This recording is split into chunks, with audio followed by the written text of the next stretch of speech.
اعوذ باللہ من الشیطان الرجیم بسم اللہ الرحمن الرحیم الحمدللہ رب العالمین الصلاۃ والسلام سیدنا والنبینا وشفیعنا مولانا ابوالقاسم محمد وعلی بیت الطیبین الطاہرین المعصومین المظلومین من یوم هذا الی یوم الدین انما یرید اللہ لیذھب عنکم الرجس اہل البیت ویطہرکم تطہیرا اللہم صلی علی محمد وعلی محمد۔ بسم اللہ الرحمن الرحیم۔ شروع خداوند عالم کے نام سے جو رحمان بھی ہے، رحیم بھی ہے، کریم بھی ہے، جو دونوں جہانوں کا رازق بھی ہے، مالک بھی ہے، جسے قبضہ قدرت بے کل انسانوں کی جانیں محفوظ ہے، جس کے حکم کے بغیر کائنات کی کوئی شے جنبش نہیں کھا سکتی، کائنات کی کوئی شے ہل نہیں سکتی۔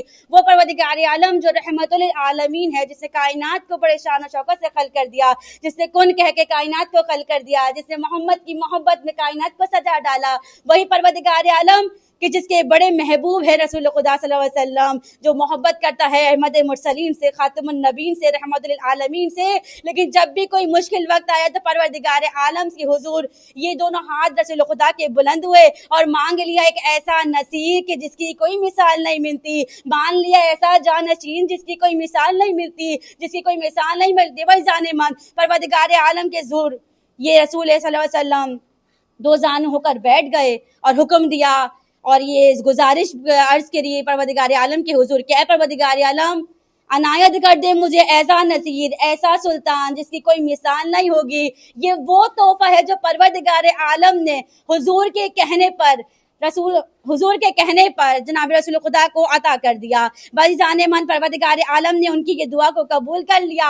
13 رجب کو آغوش فاطمہ بنت اسد میں علی کا چاند آیا، علی نازل ہوئے ہیں، وہ چاند زمین پر آنا تھا۔ اب جناب فاطمہ بنت اسد پریشان ہے کہ یہ وہ بچہ ہے جو آنکھیں نہیں کھول رہا ہے، دودھ نہیں پی رہا ہے، وہ پریشان ہے کہ مطلب 3 دن گزر گئے، سب کو معلوم ہے یہ واقعہ کہ جب وہ 3 دن گزر گئے جناب فاطمہ بنت اسد پریشان ہے تو حکم دیا کہ جائیے رسول خدا کو بلا کر لائیے۔ 3 دن بعد جب رسول خدا خانہ کعبہ میں داخل ہوئے تو اللہ کا حبیب اتنا مسرر تھا، اتنا خوشی کے عالم میں تھے کہ راوی لکھتا ہے کہ جناب رسول خدا کے چہرے پر وہ خوشی کے آثار تھے جو آج سے پہلے کسی نے دیکھے نہ تھے۔ وہ لمحہ کب تھا کہ جب رسول خدا نے اپنی آغوش میں علی ابن ابی طالب کو لیا، یہاں رسول خدا نے علی کو اپنی آغوش میں لیا۔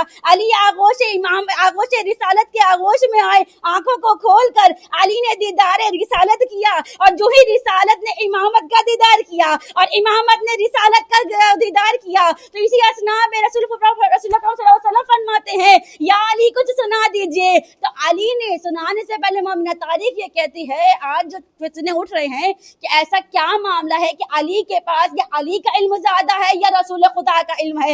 ارے علی کا علم زیادہ یا رسول خدا کا علم زیادہ؟ میں ان کو یہ بتا دی چلوں کہ رسول بڑے ہیں، رسول کا علم زیادہ ہے۔ وہ کس لیے زیادہ ہے کہ رسول خود ارشاد فرماتے ہیں کہ میں شہر علم ہوں اور علم اس کا دروازہ ہے۔ جس نے رسول کی زبان کو چوس لیا اس کے قلب میں رسول کا علم آ گیا۔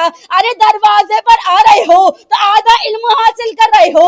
وہ علی جو کہہ رہے ہیں کہ مجھ تک آؤ گے تو رسول تک پہنچو گے۔ ارے جنت کے دروازے پر بھی ایک کنڈی لگی ہے، جب وہ کنڈی بجتی ہے تو نام علی آتا ہے تو سمجھ نہیں آتا لوگوں کو۔ بارہا رسول بتا رہے ہیں کہ میں شہر علم ہوں اور علی اس کا دروازہ ہے۔ تو عزیزان من یہ آغوش امامت کا ہی تو معجزہ ہے کہ پروردگار عالم نے رسول کی آغوش میں علی کو رکھا اور رکھ کر کہا کہ یا علی کچھ سنا دیجئے۔ علی نے توریت سنائی، علی نے انجیل سنائی، علی نے زبور سنائی، علی نے قرآن مجید سنائی، علی نے پوری کتاب سنا دی۔ وہ چند دن کا بچہ جس نے صرف زبان رسول خدا کو چوسا ہے، اس کا ذائقہ چوسا ہے، تو کل کے کل کتابوں کا مطالعہ کر کے بتا رہا ہے، کل کے کل کتاب کا علم جان رہا ہے۔ عزیزان من اگر جناب علی کی زندگی پر میں اور آپ غور کرنے بیٹھ جائیں تو ہمیں 3 پہلو نظر آتے ہیں علی کی زندگی کے۔ وہ 3 پہلو کون سے ہیں؟ علی یا تو مسجد سے گھر گئے ہیں یا گھر سے مسجد میں آئے ہیں۔ اگر علی نکلے ہیں تو رات کی تاریکی میں اپنے کاندھے پر اناج کا بورا لاد کر لوگوں کی مدد کرنے کے لیے گئے ہیں۔ اور تیسرا قدم علی کا وہ قدم ہے کہ جو جنگ کرنے جا رہے ہیں، اللہ کی راہ میں جنگ کرنے کے لیے جا رہے ہیں۔ علی اسے کہتے ہیں جو حالت جنگ میں اپنے نفس پر قابو رکھے۔ سب کو بدر کا واقعہ معلوم ہے نا، جب نوفل آیا تھا سب کو خیبر کا واقعہ معلوم ہے، سب کو احد کا واقعہ معلوم ہے. بھائی جان من زندگی علی اتنا منتصر نہیں ہے کہ 63 سال کی زندگی نے جو بھی قدم علی نے اٹھائے ہیں وہ یا تو اللہ کے لیے اٹھائے ہیں یا اللہ کے محبوب کے لیے اٹھائے ہیں. لوگوں کو علی سے عداوت اور محبت یا انسیت کہہ لیں یا جیلسی کہہ لیں یا اپنا پن کہہ لیں، کسی نہ کسی طریقے سے وہ جیلسی کا جو مادہ ہے وہ اس طرح کھل کر آیا کہ علی کی عدل کی شدت سے علی کو 19 رمضان کو ضربت لگا دی.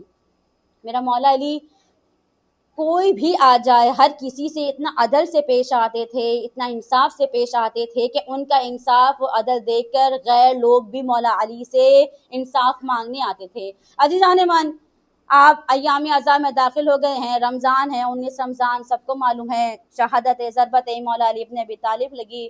یہ کس طرح لگی؟ یہ جو عبد الرحمن ابن ملجم ہے یہ کوئی غیر نہیں تھا، یہ وہ یزید ملعون تھا کہ جو پہلے مولا کا ہمدرد تھا، مولا کا محب تھا، مولا کے غلاموں میں سے تھا.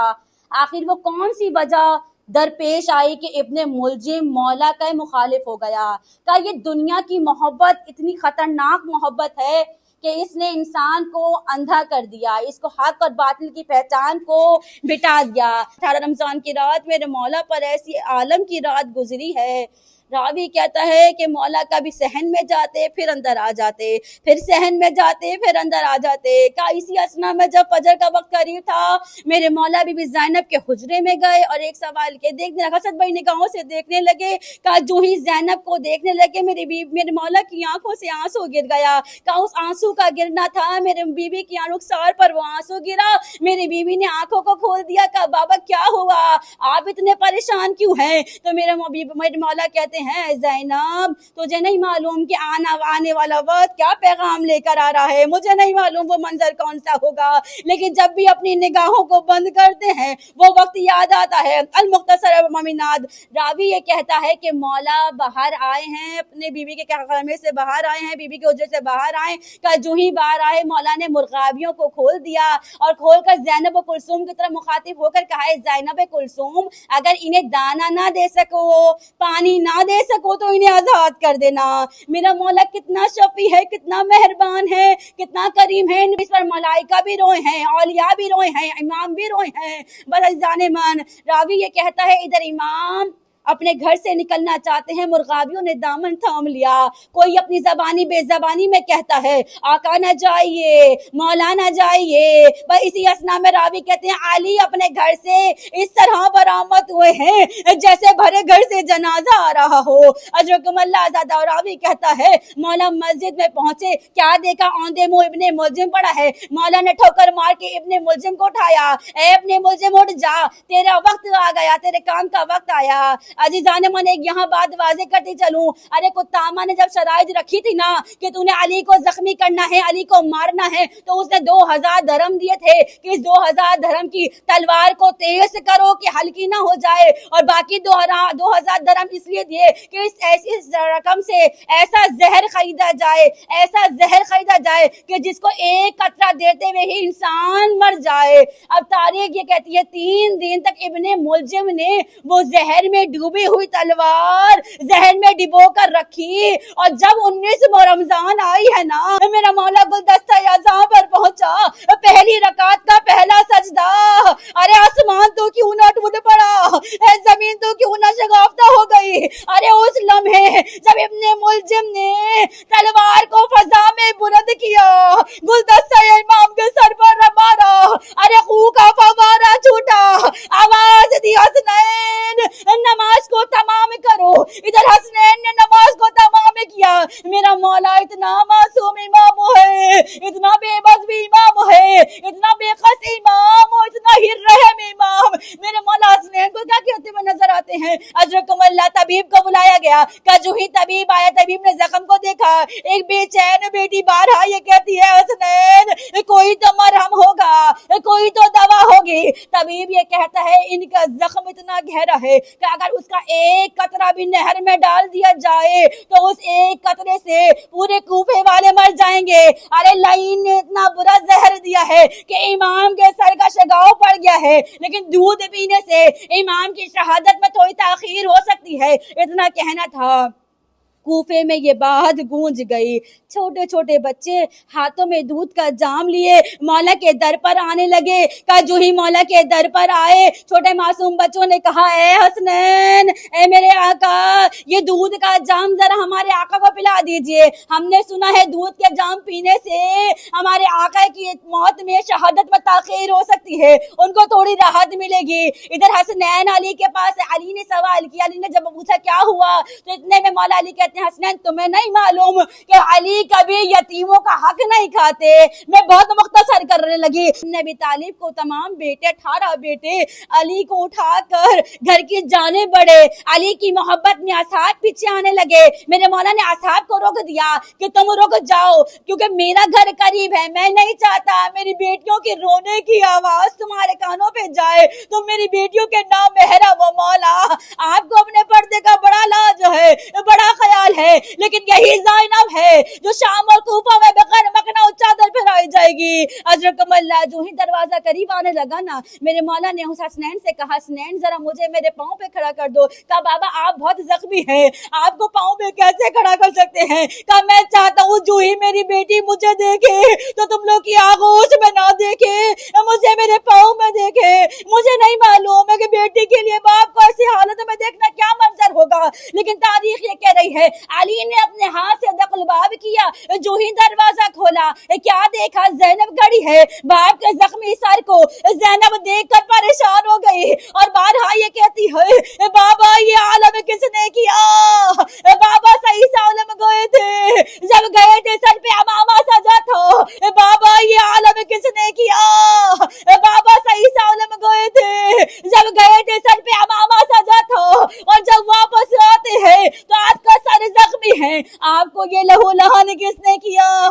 اجرکم اللہ، زدار و راوی یہ کہتا ہے کہ بس ادھر علی کا زخمی حالت میں گھر آنا تھا، بیٹیاں چاروں طرف بیٹھ گئی، بیٹے بھی بغا کرنے لگے، زوجائیں بھی قریب آنے لگی۔ میرے مولا حسد بڑی نگاہوں سے کبھی زینب کو دیکھتے ہیں، کبھی کلثوم کو دیکھتے ہیں۔ اجرکم اللہ، طبیب کو بلایا گیا، کہ جو ہی طبیب آیا، طبیب نے زخم کو دیکھا، ایک بے چین بیٹی بارہا یہ کہتی ہے حسنین کوئی تو مرہم ہوگا، کوئی تو دوا ہوگی۔ طبیب یہ کہتا ہے ان کا زخم اتنا گہرا ہے کہ اگر اس کا ایک قطرہ بھی نہر میں ڈال دیا جائے تو اس ایک قطرے سے پورے کوفے والے مر جائیں گے۔ ارے لعین نے اتنا برا زہر دیا ہے کہ امام کے سر کا شگاؤ پڑ گیا ہے، لیکن دودھ پینے سے امام کی شہادت میں تھوڑی تاخیر ہو سکتی ہے، اتنا کہنا تھا۔ کوفے میں یہ بات گونج گئی، چھوٹے چھوٹے بچے ہاتھوں میں دودھ کا جام لیے مولا کے در پر آنے لگے۔ کہ جو ہی مولا کے در پر آئے، چھوٹے معصوم بچوں نے کہا اے حسنین، اے میرے آقا، یہ دودھ کا جام ذرا ہمارے آقا کو پلا دیجئے، ہم نے سنا ہے دودھ کے جام پینے سے ہمارے آقا کی موت میں شہادت میں تاخیر ہو سکتی ہے، ان کو تھوڑی راحت ملے گی۔ ادھر حسنین علی کے پاس، علی نے سوال کیا، علی نے جب پوچھا کیا ہوا تو اتنے میں مولا علی کہتے ہیں حسنین تمہیں نہیں معلوم کہ علی کبھی یتیموں کا حق نہیں کھاتے؟ میں بہت مختصر کرنے لگی۔ تاریخ یہ کہتی ہے کہ ادھر حسنین نے اپنا پیغام، علی کا پیغام لے کے باہر آئے، لوگوں نے اپنے بچوں، چھوٹے بچوں نے اپنے ہاتھ سے دودھ کا جام گرا دیا۔ سنے کہ وہ لمحہ کب تھا کہ دودھ کا جام گرا دیا؟ کہ وہ وقت تب تھا جب فضا میں